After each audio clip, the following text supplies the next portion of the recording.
Hi, everybody. This is Saad for the Sad Truth. Over the past few days, I've become aware of the Jada Pinkett-Smith clip wherein she chastises the Hollywood industry for their vile, endemic racism.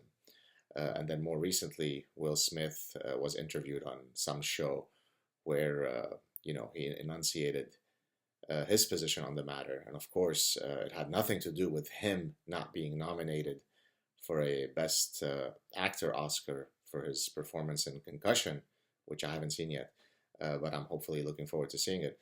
But it's because, he's concerned for the children, because when children watch these movies and they don't see themselves, that could be problematic. What humanitarians these two are. Let me do a perfectly analogous analysis for you. I took the time to go through the NBA's most valuable player winners from 1980 until last year. And so here what I'm going to do is I have it in front of me. I have the breakdown of black players who've won versus white players. And I gotta tell you, there is some massive racists in the NBA. So in the 1980s, out of 10 players who won the most valuable player, 7 were black, 3 were white. In the 1990s, the racism was really ratcheted up because it was 10 blacks and no whites. So that's where racism really kicked in.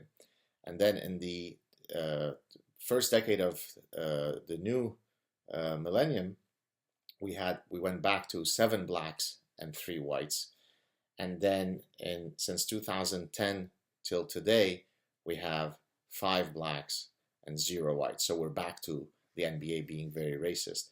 In total, out of 35 years, there have been 29 blacks who've won and 6 who were white. Now, of the 6 who were white, only 3 winners were actually American whites. It's Larry Bird, if my memory serves me right, won the most valuable player on 3 occasions. The 2 others are Steve Nash, who is white, but he's Canadian, so he doesn't represent the whites from the United States. And then we've got Dirk Nowitzki, I'm not sure how you pronounce his name, who is German. So in total, even if we include the 3 whites who are not American, that's about 17% white winners, 83% black winners. Now let's look at the distribution of blacks and whites in the population in the United States. I have it here, and I will put links to all the sources at the bottom of the clip.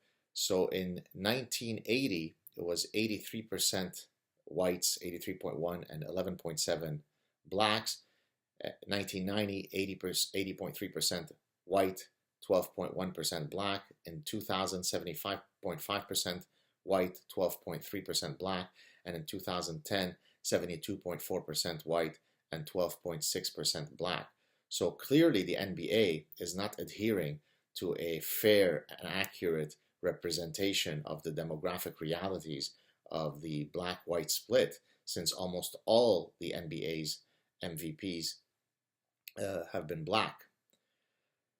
There is no way to combat the analogy that I've offered you, right? It is exactly analogous. You take an industry, you count using grotesque identity politics logic to then decide that there is racism or not. If Hollywood is racist, then the NBA is the granddaddy of racism. Or it could be the case that, as we know, it was Martin Luther King's birthday a few days ago. Of course, he epitomizes civil rights. He said, I have a dream that one day people will be judged based on their characters, based on their individual worth. So it could be the case that maybe this year in Hollywood, the way the cards fell, Will Smith was not voted as one of the 5 candidates.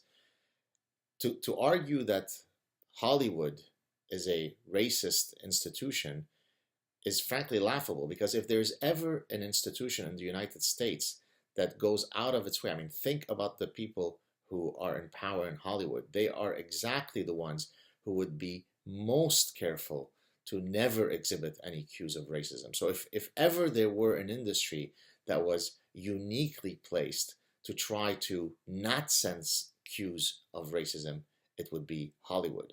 Now, of course, there is instances of racism, not only in the United States, but all over the world, but it's probably not in Hollywood that you're going to find it. Now, Will Smith, I looked at several sites on the internet, I assume that they're accurate. His worth is roughly $240 million.